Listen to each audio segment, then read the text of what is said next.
बिस्मिल्लाहिर्रहमानिर्रहीम अस्सलाम वालेकुम।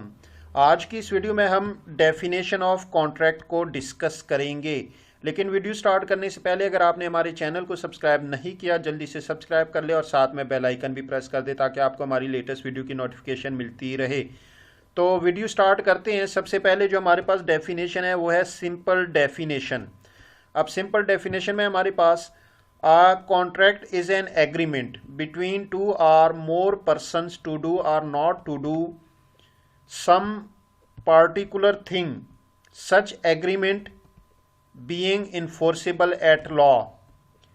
अब हमारे पास ये जो कॉन्ट्रैक्ट है बेसिकली ये एक एग्रीमेंट, एक मुआहदा होता है बिटवीन टू और मोर पर्सनस, यानी दो या दो से ज़्यादा अशखास के दरमियान, टू डू और not to do some particular thing, यानी किसी मखसूस काम को करने या ना करने को, such agreement being enforceable at law, ऐसे एग्रीमेंट कानूनी तौर पर काबिल अमल होते हैं।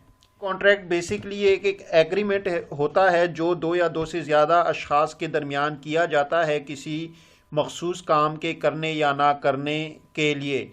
और बेसिकली ऐसे जो एग्रीमेंट होते हैं ये कानूनी तौर पर काबिल अमल होते हैं, यानी ये काबिल इसको परफॉर्म किया जा सकता है। जो लॉ होता है वो ऐसे एग्रीमेंट को परफॉर्म करने की इजाज़त देता है। अब हमारे पास जो दूसरी डेफिनेशन है वो है अकॉर्डिंग टू कॉन्ट्रैक्ट एक्ट 1872।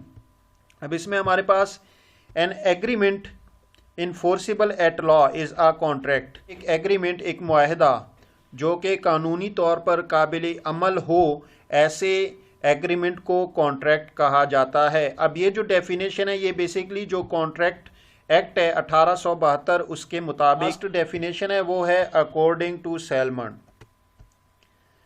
अब सेलमंड के मुताबिक an agreement creating and defining obligations between the parties, यानी ऐसा एग्रीमेंट, ऐसा मुआहदा जिसके ज़रिए पार्टीज़ के दरमियान ऑब्लिगेशंस को डिफ़ाइन किया जाए और उनके दरमियान ऑब्लिगेशंस को क्रिएट किया जाए, तो ऐसे एग्रीमेंट को कॉन्ट्रैक्ट कहा जाता है।